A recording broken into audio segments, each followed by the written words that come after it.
Hey everyone, welcome to Office Hours, the Resolve edition. So this is our first experiment in training Resolve, and so if you're watching on YouTube, Steve Martin and Mark Spenser have joined us from Ripple Training. Ripple Training, of course, is my favorite go-to to get the training that I need for a lot of the stuff, and we've been working. And so we're really excited to have Steve and Mark here. We've been working together for a long time, and I was really fortunate. I was really happy that they're willing to experiment with our little idea. So the idea here, for those of you, if you haven't gone to get the Ripple training, is not really to have them do demos of something. It's not really a class, because yawn.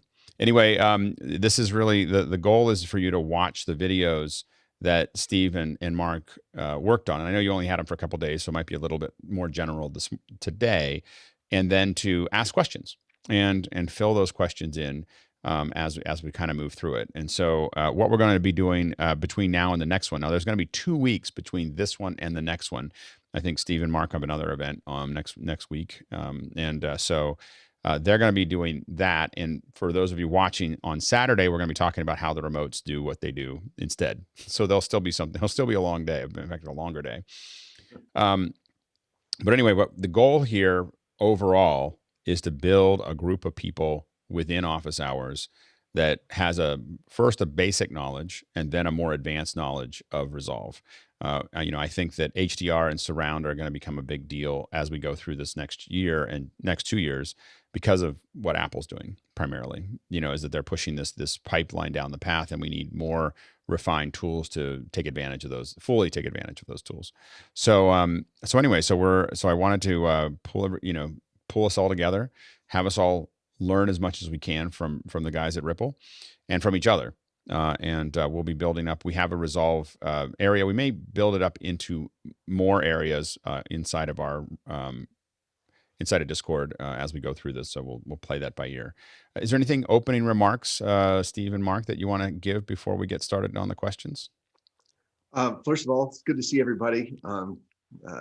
Thank you for purchasing the training, and hopefully you had time to watch it. It's like, if you're new to Resolve, it's like drinking water from a fire hose. There's a lot, and I was quite challenged in doing Resolve proper, because there's so many every page is its own full application. So I had to be very intentional about what content I put in those various modules. What I consider, like, being an editor for over 20 years, like what I think are the important things that editors, colorists, and what even motion graphics artists need to know about this app. Yeah, I'm just super psyched to be here, and we're kind of alternating, tag teaming this, and Steve's kind of driving more of this edit page part, and I'll be driving more of the color page 2 weeks from now, and then Steve will go back and do Fairlight, and we've got one more after that, little Fusion, and I don't know if we're doing Fusion or not, I can't remember now, but liver and media management. So, but anything's game. So, just wherever you guys are. We've got your question list, and we can start from there, and anything else asking. And one of the things we're going to do, as a reminder to everyone, we'll have up probably Monday or Tuesday, is a different Mukana link just for this class. So this is going to be the next thing that we're kind of playing with, and then you'll be able to ask questions all week. And then that gives Steve and Mark more time to think about it, and other people that want to answer those questions. So it's a new kind of experiment that we're going to kind of play with. And so that'll be a place for you to put those, and it'll keep it probably a little cleaner on Saturday mornings as well. Go ahead, Sky, real quick. And to that point, I am scraping the chats and links, so I'm trying to keep them separate. With the bookmark will be the YouTube links are the separators on the chats and links in Discord. Great, thanks. Well, let's go ahead and dive into these questions. So, Bill, you ready to go? Oh, can't hear you, Bill. You're a lot quieter than we expected. Okay, that's because the Zoom mute. Hi, Steve. Hi, Mark. Good to see you guys. John Rainbow of Granby in the UK has the first question today. When using an iMac 27-inch 2017 with 40 gigabytes of memory to work on DV Resolve 17, I find the headings on the small sides. Does the panel have any recommendations for a larger separate monitor, which I could also use with a Mac Mini M1 if required? Any comments on that? Any Seems like more of a specific group. monitors? Yeah, go ahead, John. I'm using an LG high definition 1080p monitor that's 34 inches. It was pretty reasonably priced. I'll try to find a link and post it in Mukana. It works reasonably well. It's not a budget killer. I haven't had to try to make any serious changes with it. I think that you can also change the resolution of the way the monitor is set up. So the monitor, I have a tendency to have most real estate turned on all the time. So all my things are really, all my interface is very small. But if you go in past the automatic setting that is set there, you can change the size of the base monitor.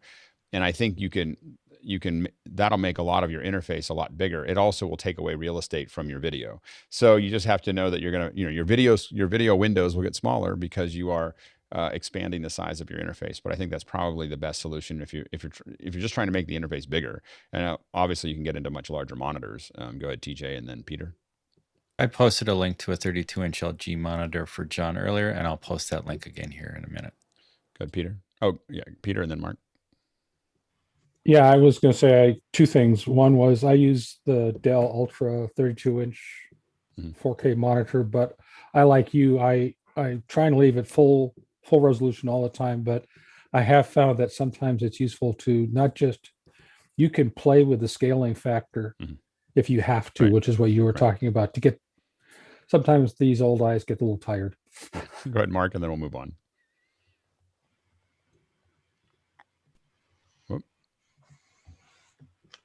You're Zoom muted as well. All right. Yeah, I got it. I am switching apps and using keyboard shortcuts, and they don't work unless Zoom is in the focus.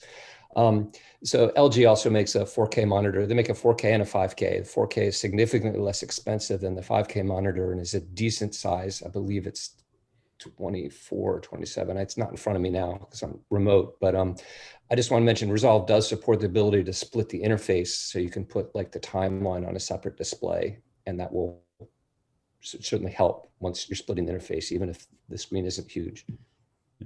Next question. Also, don't forget about the accessibility tools, but moving on to Sky in Seattle, how do I turn on my visual waveform just below my clip and on my timeline?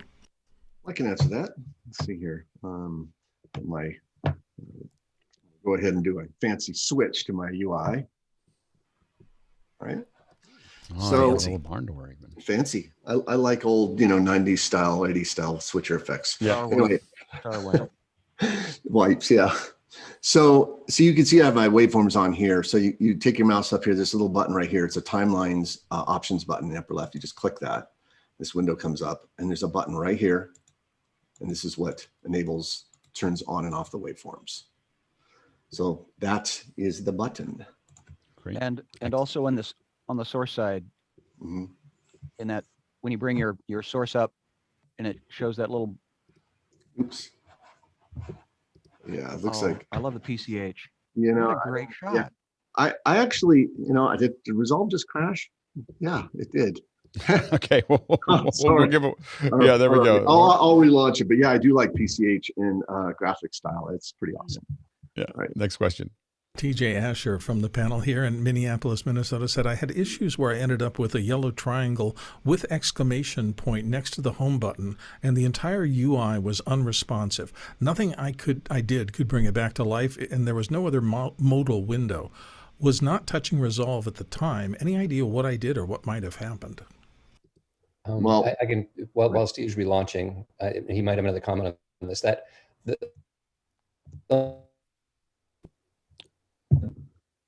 Oops, we're getting dropouts. Mark's actually in a foreign any kind of time. Am I not coming through very well? You just broke up there. Yeah, breaking up. Go try that again. Okay, I'll just try one more time. That yellow triangle is perfectly normal, and I just ignore it unless something's really going wrong. If you click on it, if you're able to, if you're not frozen, it could give you information about something that may be going wrong in there, but it's not unusual to see that appear. And further amplification, usually that triangle is related to Fusion. If you've gone to Fusion and it's rendered something out, it'll say a number of cache frames, and that little warning is a Fusion thing. I found it like 9 times out of 10. That's what it is, and you can just ignore it, like Mark said. Great. Next, do you have anything else, TJ? Because that was the problem, was really that it wasn't responsive. Yeah, the exclamation point wasn't. Right. That popped up and then nothing worked. No UI worked at all. So nothing worked. Nothing worked. I quit, and it asked me to save, thank goodness, so I didn't lose my edit. But yeah, that's all I could do was basically quit the program. Yeah, let me just, again, something about Fusion that you need to be aware of is that it's really behind the times in terms of, how it uses graphics resources. So, I mean, I think Resolve's aware of making it a lot more efficient. I don't know if you've been in Fusion, but you have to pretty much cache everything. And it's very, very CPU and CPU reliant right now. So it could be related to that, but I'm just saying there needs to be some improvement in how Fusion handles, the caching. And in general, and Resolve may be better, but I know with 16, running out of resources is usually a pretty quick problem. So, like it doesn't gracefully go, oh, I ran out of RAM, or I ran out of CPU resources, or I ran out of, it just goes, oh, I'm going to quit now. Or I'm going to stop listening to you. So, that is the danger of working on a smaller machine with Resolve, is that it really expects you to have a pretty beefy solution. And so you do, and it isn't an autosave situation. So just always remember that saving is kind of like climbing a cliff face. You put the pins in as far as you're willing to fall. So, so that's how I try to explain it to people when you have for a lot of us on Final Cut, it just always saves. But in this case, you may want to think about that. Go ahead, TJ, real quick, and then we'll move on. I'm on a machine with 64 gigs of RAM, so I should have reasonably good memory. Yeah, it might have been, but it's some resource that it ran out of. Next question. Comes from our friend Nick Justison in Philadelphia, Pennsylvania, and the Unreal Engine guru here often. Is there an SDK, software development kit, or other means of accessing the keys controls on the speed editor similar to a USB game controller outside of Resolve? Let me answer that. But before I do, I'm going to switch to my UI because I want to point something out. This is uses the user preferences panel. And I just want everyone to know, do you see that option that says live save? If that's checked, it's actually auto saving in the background. You don't actually have to save, but I do. But a lot of people don't know that little checkbox is there. So it's actually, isn't that cool? Yep, I don't do that ever. So, but I think it's good that it's there. It's the feature that I don't like about Final Cut is that I like to, as someone who's been doing it for so long, I like to know when I'm going to save as. Like, this is the state that I want to, like I'll set something up and I'm about to do something scary, so I'm going to save right here, and then I'm going to go do the scary thing. But I don't want to reset things that were already there. I want a savable state that I go back to. That is that I know what it was. And usually I put it in the name, or I have notes against it that says this is when I did the crazy thing, and then I move forward. And there's a safe place to go back to a safe state. Anyway, go ahead, Mickey. Yeah, Steve, I wonder if TJ's issue is somehow related to having the working folders in the actual, Macintosh OS drive, and maybe that's filling up. Could that be it? When are you referring to the cache? The cache files that are, yeah, the cache files. If you click the gear icon at the lower right of the project, then you would be able to select where the working folder is saved at. It should be at the bottom of that master settings. Yeah. If you just scroll down there, it should be there. Working folders. Right. Yeah, these are for proxy media that's generated. You could set where that is right down here using these buttons, working folders. Yeah, and I have a terabyte and a half free space. Okay. Oh, we'll keep working on that idea. Has it happened multiple times or just once? Just the one time. Okay. Last night. Okay. All right. Next question. Sky from the panel, Sky Gleason in Seattle, says, will the base 8 GB level Mac Mini run Resolve 17? Is it cheaper to add your own third-party RAM if you do that? Before I answer that, I just realized we didn't answer the question about the SDK, and I want to go back to that if we could. Yep. There is no SDK that I'm aware of for the speed editor or the actual editor's keyboard. Yeah, I'm someone else out there might know, but I've never seen any documentation for it. I mean, I do a lot of beta stuff, never seen it, so I would have to say no. Go ahead, TJ, real quick. If you're running the new M1 Mac Mini, you cannot add memory yourself. Okay. Well, okay. You're answering two different questions. Okay. Hold on. So we got to stay on target. And all I'll say about that is that there are tools that will let you watch traffic and then use that traffic as something else. So you know, there's probably ways to hack into it, but probably nothing that's left open. And then the problem is every time that traffic changes, then you'll have a problem. But I see where you're going, Nick. It's a good idea. Regarding the M1 question. Okay. Just hold on. All right. So now we'll go to the question. We can't zigzag between questions. So once we go on to the question, we go on to the next question. All right. So anyway, with the M1, you can't add, as TJ said, you can't add RAM to it. You have to buy it in the state that you want it in. I've opened Resolve and it runs. I think there's a difference between running and running well. So I opened up 6K footage on the Resolve and it got pretty clunky on my 8 gig M1. It worked. I was surprised that it played, but it was playing back at like 23 frames a second. So that's the only thing I would say there, is that it probably is a little heavy for that computer if you're going to that 6K. Would 16 be enough for? I don't know if it's 16 or 8 because I bought a bunch of 8s because that's all I needed for what I was using the minis for. So I'm not clear. Mark and Steve, do you know whether the 16 would be enough? Have you tested it at all with those minis? We both don't have minis, so Yep. we haven't tested it. So yeah, we're definitely looking. We're waiting for the next thing that Apple's going to do. So but we're not. No, we don't have one. So I think us using it, while you can open Resolve and it's exciting, us using the first round of the M1s is probably not the design state that Resolve is targeted at. So I think that it would be unlikely that it'll be a workhorse. Could you learn it on that and could you play with it? Absolutely. With lower resolution files and so on and so forth. I think you could absolutely do 1080p footage. It would work fine with a couple layers. I don't have any worry about that. As far as learning Resolve, it worked perfectly well on the M1 8 gig. The big problem that I had with it was when I dropped in the kind of files that I normally work with, it got really chunky. But when I put in 1080 files, it played like a dream. Talak, real quick, and then we'll move on. I just wanted to point out that, moving from an older Mac with lots more RAM to an 8 gig Mac Mini is like a dream, first of all. So it's all relative, right? Yeah. And working in this particular course, which I think is amazing, totally doable. Yep. Next question. Interesting, comes from Talak, who was just on your screens. And it's, why do my up and down arrows not move around to the endpoints of the clips? Do I have a setting turned off that allows this? So my UI is still on the screen, correct? Yep. So the down arrow, what he's saying is like, I'm down arrowing the playheads jumping to each edit point. And so you're saying that this isn't the behavior that you're experiencing right now, correct? Yeah, that's correct. I kept pushing up and down thinking I was doing something wrong and it wasn't moving around. And so I didn't know why, if it was a focus thing or.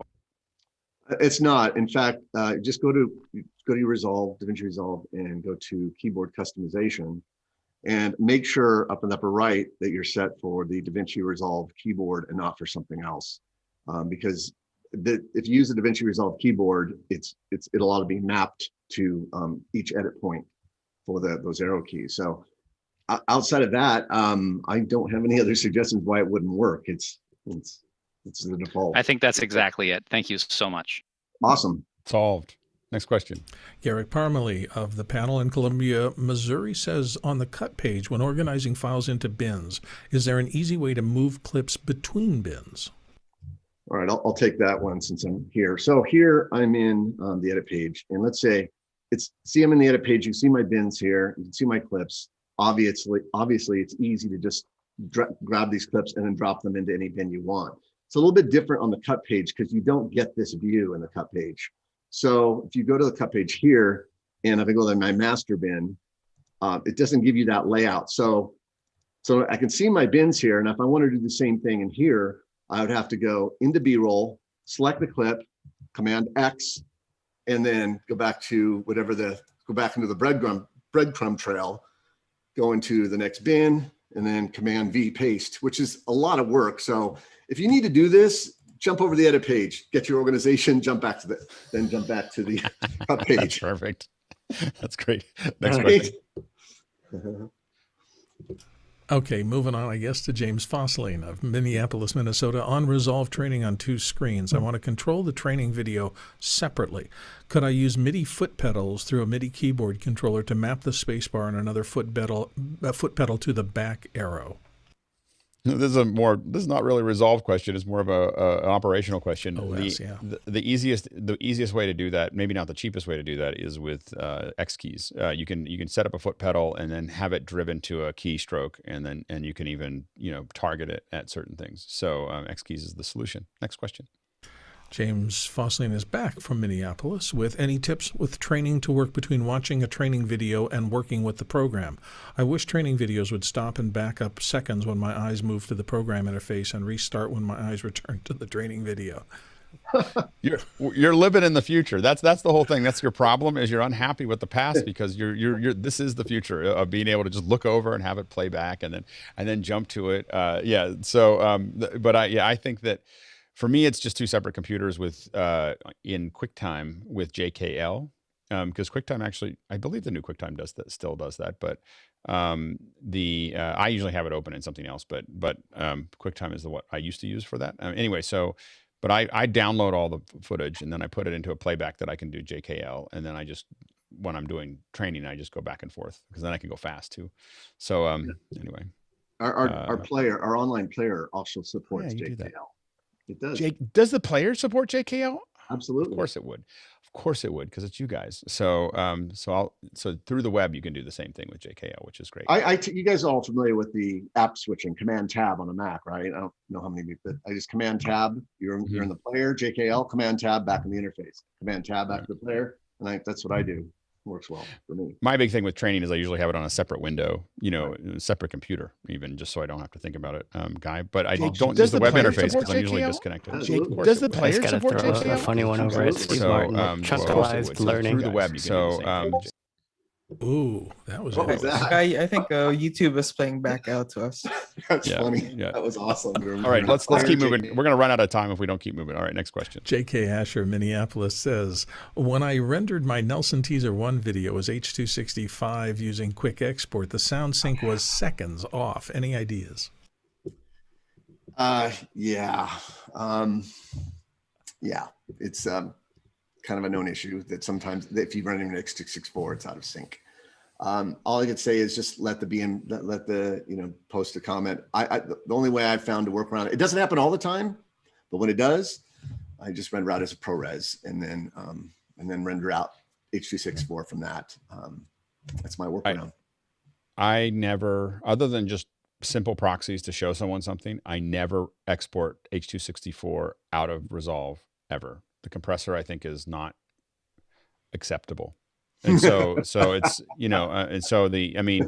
it's a horrible export. So I always go ProRes out and then throw it into compressor and put it down to what I want to do. It's a much better solution.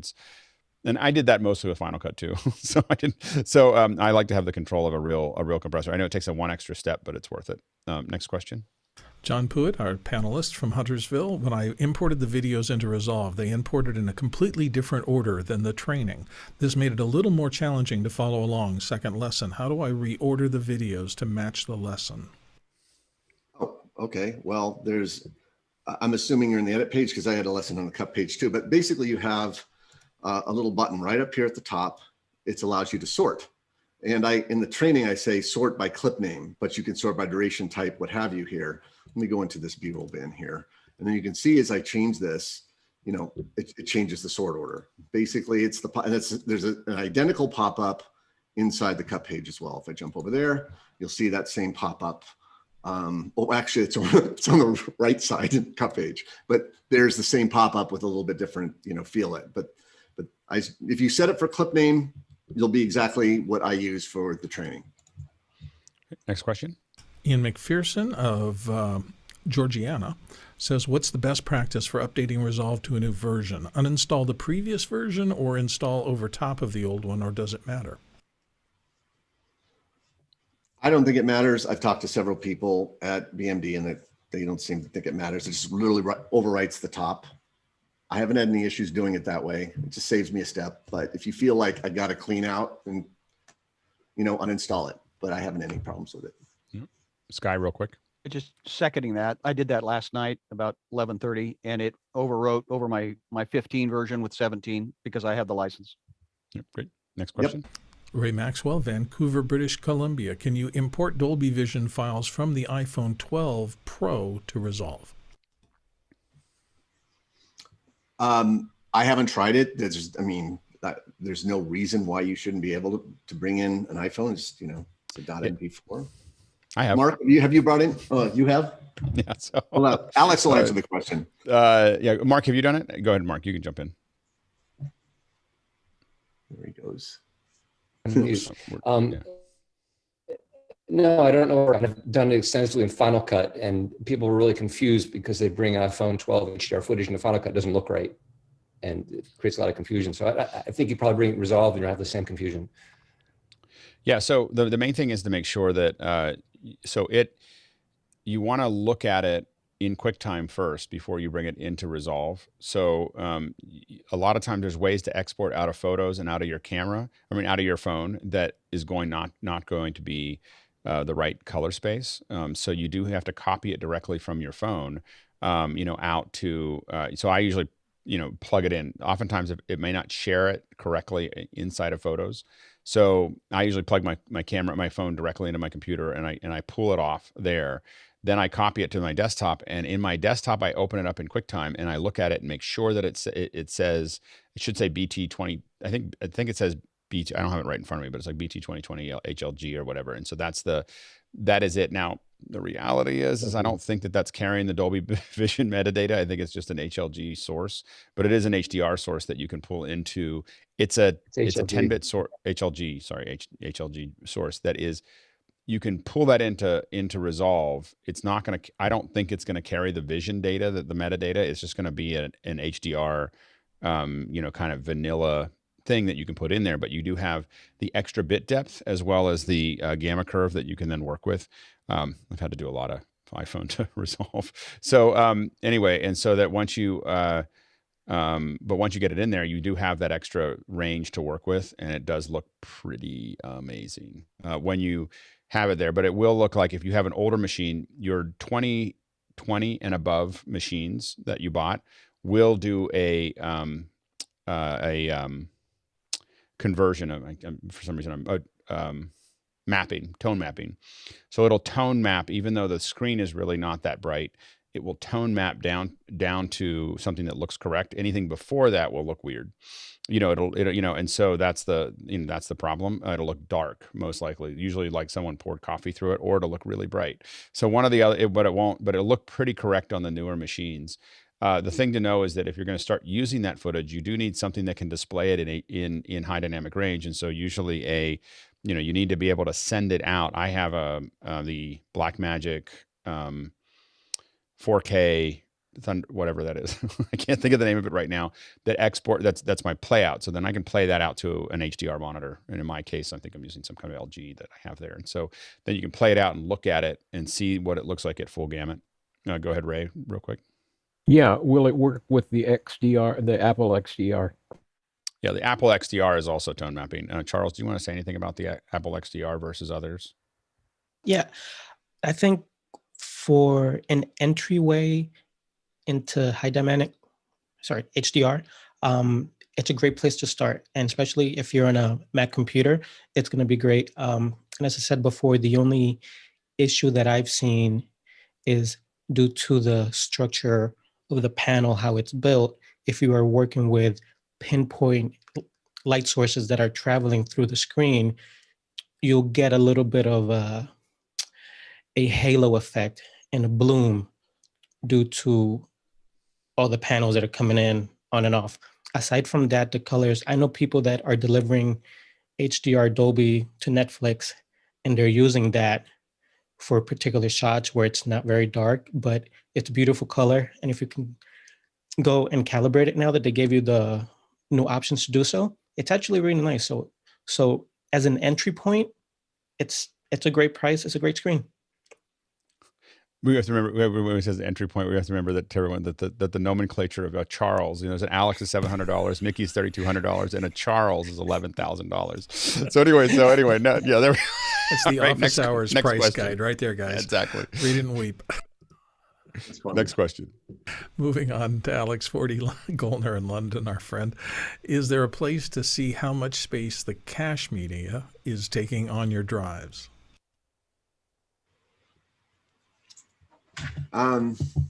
Well, my guess, are you asking Alex within the app? I don't think so. I think you have to jump out to the cache location and look at the cache file and do a get info on it. I don't think there's a way to do it within Resolve proper. All right, next question. Trevor Walker of Rosamond, California says, Blackmagic Design would be responsible to say that if we are working in Resolve, there is a lot of value in focusing on recording in Blackmagic Raw versus other formats. I noticed just how good the clips look once you auto-colored. So it's, I guess, more a statement than a question. Oh, is there? I think there is. Did I misread that? Reasonable, not responsible. Would it be reasonable? Would it be reasonable to say that if you're working with Resolve, there's a lot of value is focusing on recording in Blackmagic Raw? Yeah, I mean, most of what I'm recording is Blackmagic Raw. Like if I'm creating source files, and it works really, really well. I mean, it ties in. I mean, you can definitely throw in ProRes and other things, but I will say that the more raw source you can get, the more data that you have. Next question. Comes from either Lee Love TV or Lovetti. I don't know which it is. I'm running 16 on a 2013 iMac, and it runs well. But on the PC with 16 to 32 gigabytes SSD and an NVIDIA 2080 Ti, and the performance sucks. Any performance tips for Windows? Love my Mac, he or she says.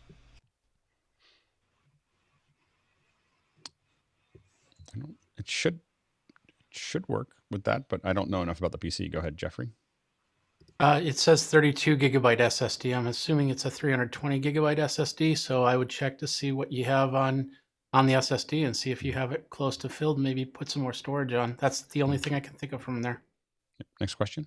Kyle Hammond in Chicago says, I got the Resolve 17 and the Final Cut Pro 10 workflow at the same time. Are the workflows similar? Go ahead, Steve. Repeat the question. Sure. The way it's written here, I got the Resolve 17 and the FCPX workflow at the same time. Are the workflows similar? Kyle, can you explain what that is? Sure. I got this core training so that I could learn Davinci, but also at the same time, I need to clean up how my workflow works with Final Cut. So I got that as well, and I'm just wondering if there's similarities between the two, or if if I'm starting with Davinci, do I start the same way with Final Cut, or is there is there similarities, or is it two apples and oranges? Go ahead, Mark. I would say at a high level, there's going to be simulators like any NLE in terms of importing, organizing media, doing your edit, doing your color correction, audio, and exporting. But they handle those functions in quite different ways. Some keyboard shortcuts are the same, but other things work totally differently. So you're not going to get I don't know how to explain this. It almost gets in the way where they are similar, because you expect them to act more similar than they do. Yeah, and I think that one of the great things about that is that when you learn a couple different ways of doing the same thing, you have a much wider view of how to do something. So, and I do think that Resolve and Final Cut represent the two ends of how to approach a project. That if these are the two apps that if you learn it, everything else will kind of make sense in between. If you need to learn anything else, I don't know what you would need that they didn't do. Go ahead, Bill. Well, I think one of the problems, not problems, really just challenges, is that for decades we edited in tracks. That was really the only way that NLEs operated. Final Cut 10 kind of blew up that metaphor and made a magnetic trackless editing system where the clips are connected to each other. So you think in two different ways. When you're dealing with tracks, position is everything. When you're thinking magnetically, relationships is everything. So that, I think, is one of the major things. You've got to decide which you're most comfortable with and just figure out. I would think learning both at the same time might be a bit of a challenge. And we've lost the connection with Steve, so we're going to keep moving forward, but we'll hopefully get him back here. Next question. George Kennedy, Washington, D.C. What's the best way to gather a project for transport from Drive to Next? To Next, I guess, is to the... I guess from from one drive system to another. Go ahead, Mark. Did you say something? Sorry, did I miss? So I like the you're breaking Resolve archive. It created a DRA file. If you create a Davinci Resolve archive, it will gather up all the media and your project together in a single folder structure. And you can just take that folder structure to another machine, launch the DRA in the Magic Manager, and you'll have everything. There you go. Is there also a consolidate so that if you just want to pull just your sequence, is that a feature? Yep, it's yes. In fact, that's one area of Final Cut. I mean, Resolve has the ability to trim the media that's in your project that Final Cut doesn't do. So you can just use the media in your project with handles that you determine.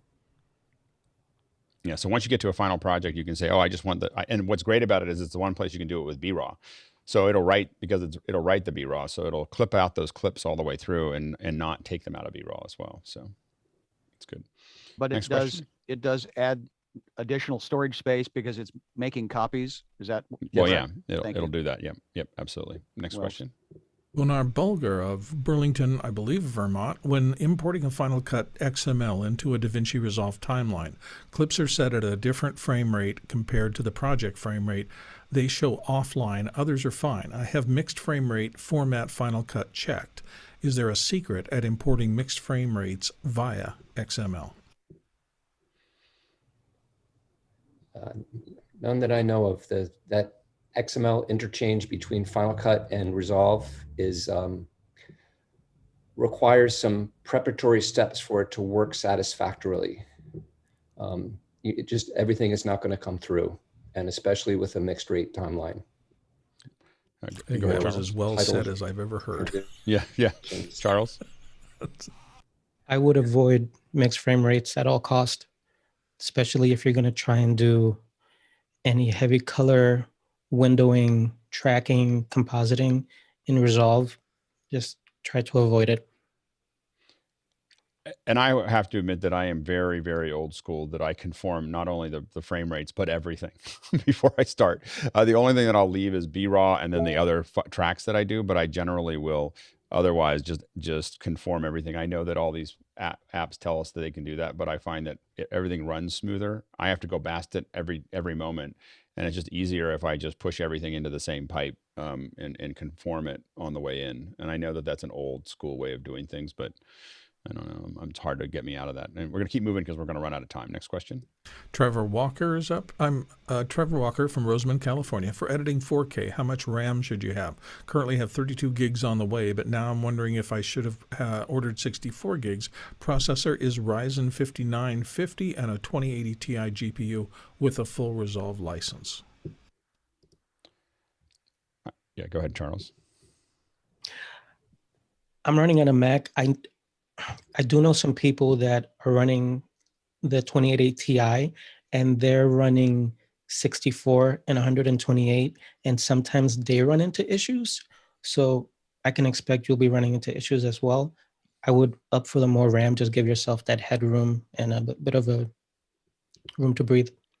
I think it also depends on how heavy the app, what you're doing is. I mean, you can I've definitely done whole projects in 16 gigs and done other projects that run a little better on 32.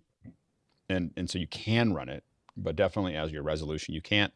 I wouldn't do under 32 if you were doing anything with 4K. And if you're doing the 6K and you're really pushing it, I would definitely look for 64. Most of the stuff that I've done in 16 has been 1080p. Steve's back. We've got Steve. Yeah, a little glitch there. So, no worries. We're just glad to see you. All right, next question. Gordon Lake in Los Angeles, California said, I've been using the large Resolve editor keyboard for cut page editing. Is there a good reason to also get the new Resolve speed editor panel? I've used both. And the speed editor panel, just to be clear, is primarily designed for the cut page. It's really a cut page tool. You can use it in the edit page, but really wasn't designed for it. So if you spend most of your time in the edit page, then I think you have the right keyboard. So I would say, unless you're going to be doing a lot of work on the cut page, stay with your edit page, stay with your full-size edit keyboard. Next question. Chris Comfort in New York, our friend, says, is there a way to insert blank time at the beginning or anywhere within a timeline that will move all of the clips and markers and regions later by that amount of inserted time? Yes, there is. I got to pull up Resolve, but there is a way to insert like a slug or a black, and it'll move everything down, and the markers will move with it. I just got to launch. But will those markers have to be attached? Those markers have to be attached to the. I believe. No, I believe it. Remember, like Final Cut 7, they work like that, where the markers move. Okay. Even for the timeline, right. markers will move. Yeah, because that's the whole point. A lot of times I use timeline markers, for sync points, whatnot. But yeah, there's, right now I'm 99% certain that you can do it. I'll have to go when I relaunch. I'll look at it. Okay. All right. Next question. Ray Maxwell's back again from Vancouver with, will Resolve work properly with the Apple XDR monitor or the Asus HDR monitor for HDR media? Yeah, go ahead, Charles. Definitely the Apple display, although I would get my timeline to just stop at 1,000 nits. Anything past that, it can handle for a bit of time, but just to be consistent, depending on what you're delivering to, whether it's Netflix or Apple, Hulu, Amazon, if you just stop at 1,000 nits, you should be okay. As far as the Asus, depends on which model. I know they have the top end, which is around like $4,000. I've seen issues with that monitor, especially when they have two side by side and they can't calibrate them to match. So I would be cautious with the Asus. Just do your research because it's an investment. So that's great. Next question. Tony Mobley, our friend from Newman, Georgia, any chance of adding Discord to this session for first timers here now? Yeah, we can do that. We do this a little bit on Saturday. So go to the next question, and I'll throw it into Mukana. Okay. Talak Lopez, Miguel Lopez. Waterman is back with, I'm still on the latest beta of 17. Should I reinstall? No, just download the beta and install right over the top of your beta. Yes. Yep. Absolutely. Yes. Keep moving forward. So again, next question. Trevor Walker, Rosamond, California. Since it was brought up that Resolve is bad at H.264 and YouTube wants that, what's a good PC program to render out to H.264? Handbrake or something else? You're outside of my skill set. I can't remember the last time I compressed anything on a PC. Go ahead, Mickey. Oh, on a PC. I was about to say Shutter Encoder, but that's a Mac thing. I don't know if it's available for a PC. Yeah. Media Encoder. It's the one that pops into my head, but of course now you're in the Adobe world to do that. It's the only cross-platform one that I really know of to do that. But I will say that Handbrake is pretty solid and it's been around forever. Yeah. I think you can do Handbrake. It's got a lot of tools. It's basically an interface for FFmpeg. So you can, that's what Handbrake is, right? Is an interface for FFmpeg. So if you have outputs that you use all the time and you're a little geeky, you could also, do command line and just use FFmpeg to pull it through. And that's actually faster when you know what your settings are. It's just one argument that sets all the bits and pieces that you need, and it just grabs the file and puts the file somewhere else. So, just always remember that you can do that. Go ahead, Beju. Yeah. What's your experience with Switch Pro from Telestream? It seems to do a lot of the encoding and conforming as well. And they have both Mac and a Windows version for inspection and conforming. Right. That's great. By the way, Alex, by the way, just confirmed. Yes, I just inserted a photo at the head, and all the markers moved down the timeline. Oh, perfect. Next question. Nice. Marty Adius of Silver Springs, Maryland. When working in the sync bin, audio levels are much higher than anywhere else in the program, and level controls in the inspector don't seem to have any effect. I'm using Windows 10 and Resolve 17. Is this a known bug or a feature? Well, it has to do with, let me jump over to, hopefully you can see my UI there. It has to do with the fact that when you're using the sync bin, it's actually stacking all of the clips together. I'm gonna see if I have, let me go ahead and, I'm gonna just go ahead. I'm gonna do this really quick. Let's see here, sync, see what happens when I go into the sync bin. Yeah, see, I knew that was gonna happen. But anyway, just imagine here, I've got 3 clips stacked on top of each other, or 4 or 5, depending on however many camera angles I have. When you're playing out of the sync bin, this is one thing that Blackmagic has to address. It's playing out every single angle that has audio out of the cut page, and there is no way to adjust the audio out of the sync bin. It's something that just needs work. But we're in version 1 of the cut page anyway, so. Nothing you can do about it. And I can't see the whole screen right now. I've got a little problem on my side. Does anyone else have their hand up? No, I don't see anybody else. Next question. Moving to Michael Sweeney of Chicago for the next question. I noticed that in the cut tutorial, the order in which the clip thumbnails determines the order in the source clip. So you need to take notice. Is this correct? Absolutely. What he's saying is when you're this is something I brought up earlier, was that when you're sorting these clips, you absolutely have to make sure that this is sorted properly. Like I sort by clip name, so that when you go into the source bin mode, how these are strung out together is directly related to how you have this set up here. So if I change to time code, these are going to rearrange themselves according to time code. Right, go ahead, John. It seemed to have my issue earlier was that it just defaulted to descending order instead of ascending order. So you might want to double check that as well. That's great. Yeah, good. Next question. Brian Anderson, Silver Springs, Maryland. Is there a way to bring in vector files like Adobe Illustrator into Resolve for graphics? I'm going to say, yeah, go ahead. Charles? Yeah, I've only seen it into Fusion, and that's its own ball of wax. For the edit page and the color page, and just at the edit page, I usually just bring in PNGs, just really high-res PNGs. But I believe you can do it into Fusion as a SVJ. That's great. Go ahead, Bill. Back in the early days, though, often an Illustrator document will have in its sidecar files a JPEG or something else. So be wary that you're not getting just that imported as opposed to a higher res created from the vectors themselves. It may be low res. And the other thing to always know is you can do it 2 or 3 times the resolution. That way you can kind of scale up, scale down, give it a high res image. It may slow things down a little bit if you have a smaller computer, but it's worth oversampling the image as you export it rather than put it out at the image. You may say, oh, I'm only doing 1920 by 1080. Build at least a 4K graphic of that as big as it can, because you can always scale it down, but scaling it up will soften it. Next question. Anthony Delastandro of Studio City says, when doing the dynamic zoom training, after adding the ease out, the image moved off screen, leaving a black bar when it ended correctly. Any way to control this? Okay, dynamic zoom. Let's see here. Let me switch over to here. And I think let me go ahead and, oh, by the way, Alex, do you see all these markers along the timeline? And I've got my little alien guys here. I'm going to go ahead and insert that. Notice the markers moved. So down here, dynamic zoom. Gosh, I haven't done dynamic zoom in a while. There it is. So you have just like the Ken Burns effect.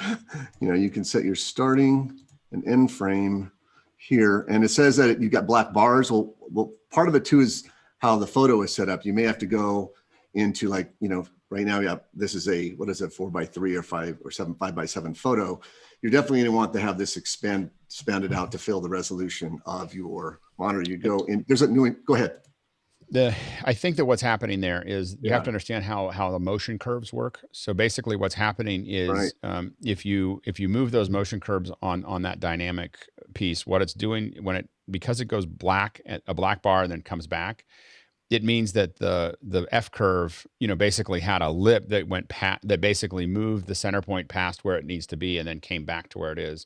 This has to do with the fact that there's an F curve that's there, that it's hiding that from you to make it simpler for you to use, but it still has to build that position curve and the scale curves. And if those don't match up, or if they to get from point A to point B with the Bezier or the B spline that is required to make it work, it had to go past it and then back in. And you'll see this in a lot of different animation, situations where something overspins and pulls back. And what you have to do is play with the timeline. The problem with things that are really easy is that they don't give you, and it's most likely related to the ease out and ease in, because they're creating a spline. So basically the ease out and ease in, when you don't have those, they're just going, it's a linear vector that goes from one to the other. When you have ease out and ease in, you're creating a Bezier curve, and that curve, because it wants to slow down at a certain rate, means that the time frame between the two isn't enough to do that smoothly. I bet you if you open up your time a little bit to get from A to B with the Bezier curve, you'll get rid of that kink, and it'll do what it's supposed to do. Is my guess. Mark, did you have a? Well, assuming you're using keyframes, this whole pin burns doesn't rely on any keyframes at all. It just extrapolates. So, but the ease in and ease out is creating a keyframe. It's basically ease in and ease out is creating a hidden curve that is on that that's saying I want to. It's there. It's just that you don't have any access to it. So right. So those of us who grew up with F, we used to have an app at ILM that was just F curves. So you became very, literally you'd import all your animation and then you'd add tweak the F curves and then export it back out to your app. And so it was still the best F curve editor ever. But when you get used to it, if you look at F curves in Motion or in After Effects or in other things, and I think here too, I mean, I haven't animated a lot of things in using F curves in Resolve, but what happens is that when you set an ease in, it's like grabbing grabbing the arm out of that Bezier curve and pulling it straight out just a little bit. And so it wants to, and if it doesn't have enough time to get to that ease out, it'll go over it and then come back to it, because it's the only way it can solve that calculation against that curve. Anyway, next question. Steve, we've been friends for more than a decade. Please, no more jarred alien content. It's scary. All right, next question. Sorry. In Final Cut, there's an indicator that tells you when it's rendering if you insert an effect or so forth. What's the equivalent to Resolve? That comes from Victor Cajallo of Brookings, South Dakota. Okay. All right, so if you look at my timeline, do you see these blue bars over the top of the things like transitions, like there's an effect over those blue bars tell you those have been rendered. It normally happens automatically. If you go to playback, menu, you have an option here. It says render cache, okay? None and smart. I just tell people leave it on smart because Resolve. Yeah. Okay, Resolve is trying to figure out, okay, what in that timeline is not going to play back at the full frame rate. And then once it determines that, it'll then render it. Clips that have a red bar over it means that it won't play at the full frame rate. But with Smart on, it'll automatically in the background decide to render it, and then that red bar will become a blue bar. That's great. Go ahead, Charles. Steve, have you seen a difference between 16 and 17 in Resolve as far as the Smart setting and the user setting? No, but I haven't been on Resolve 17 long enough to start seeing a couple of little, discrepancies in how they're, dealing with stuff. So no, I haven't. Just let me know if you experience something, and I'll go back and look at it. But I haven't. Next question. And the final one we've had in today is from Sky here in the panel from Seattle. Restarted, and it's asking to restart location for all of my cache. I assume you mean cache, C-A-C-H-E, not cash as in money. Yeah, no, it's like no pronunciation difference. My credit card and my PIN number. No, they already got that. I can give you a location for your cash. Here's my bank account. Can you explain that, Sky? Can you explain that last question, Sky? Well, it's it's the presets of settings of where does it store all of that metadata, because I'm still not getting my waveform monitors, even though I touched that Steve's magic button of show me my waveforms. So I'm wondering if that metadata that it hides in the back file, I maybe I broke it because I tried when I opened the project, I sent all of my media to my laptop, out of my laptop onto a secondary hard drive. Is that an issue? Is that why I'm not seeing my waveforms? Before you do that, have you tried clearing your cache, just clearing it and then? Because if you clear it, sometimes I've seen that happen where it just holds on to whatever the last cache was and it won't redraw. So clearing the cache sometimes can do that, or even restarting Resolve. It's kind of weird sometimes. Sky, you can also try to go to the cut page and then back to the edit page, and that should refresh your waveforms. Yeah, I'd like to think so. And I've restarted and rebooted. So go ahead, Mickey. Check as well, Sky, that the your audio tracks are tall enough, because sometimes when they're really narrow, it won't draw waveforms on them. Yeah. Okay. And also just do reset those cache locations if you need to. Go to your project settings, and you need to set 4 different locations for your cache and your thumbnails and your any other captured media. There's 4 different things you need to reset. Which gear is that? So Steve, can you bring it up and just show them where the cache locations? We looked at it earlier. I think it's in project setting. Is it in project settings? Project settings, but specifically master settings, actually. Working folders right here. Master settings, sorry. Yeah. Not seeing your screen, Steve. Oh, sorry. There we go. So under master settings, so I click the little gear, and then you bring that Shift 9, it's a shortcut, and it brings us up, master settings, and then right here. I agree with Mark. I would reset these, and then that will force new caches to be created. Not just those, you also need to go to capture and playback on the left side there, and you need to set that location right there under capture. There we go. That's the yep. It's just there's like 4 different places there are gears. Those are the 4. Well, there's 4 different places there are gears, and they all bring up different settings for settings. And I welcome to Resolve. This is why we're doing the training. to kind of work our way through these together. So doctor, it hurts when I do that. Yeah. Stop doing that. Yeah. So thank you, Dr. Allen. Yeah, go ahead, Victor. Yeah, Mark, on those working folders, oftentimes when I go open a project, it forces me to look for and do that. What am I doing wrong? Nothing. It's nothing. Okay. Gotcha. I just Resolve is confused about where all those folders are. That's the issue. Understood. Well, so this is our first hour of 4, first hour of 4 of them. Steve and Mark, I really want to thank you for coming. It's really great to have you. Great time, really fun. Yeah, it's I know it's a very different format than most people use for training, but we find that just filling in all the gaps. Your movie's already the training already gets us on the playing field quickly, and then the key is what's always missing is filling the gaps in and figuring it out. Just a quick reminder to everyone that there is Resolve now, I think, in Discord, and we're going to expand that into a category and some sections so that people can ask some specific areas there. And I'll definitely put in RFI in the RFI if you think that I didn't put it together well over this weekend. Not until Monday because I'm working on it over the weekend. But the we'll put it in there, and then so you can ask questions, and we can keep on talking amongst ourselves. A reminder that in 2 weeks. We'll do this again. And also a reminder, I'll send this out in the email. We had to do this weird thing with the webinar today, but we won't have to do it in the future. So we'll be able to essentially just leave the webinar because on the 13th, education will run right up until we get to this and then go through it. So the webinar setting that you start with will be the one you ended with. It's because Zoom OSC was in the middle and it had to be a meeting. And so it's just so everyone knows you won't have to. I know this was confusing because we went into 3 different events, and for some of us 4, and about to be 5 events today. So we're learning. So anyway, thanks Mark, and thanks Steve for hanging out with us. Thank you. It was great to have so many knowledgeable people that can pitch in and give perspective on their area of expertise. It's really awesome. Will Mark and Steve be on the Discord? Question. We'll give them invites, and if they can have time to jump in there, that'd be great. And I think Charles, you're creating community. I think it'd be great. I'd like to jump in there and answer questions when I can. Absolutely. So we'll get you guys, make sure that you guys have access to that. And thanks, Charles, for coming in as well. We were really glad to see you. Hopefully it's my pleasure. And Steve, I love your shirt.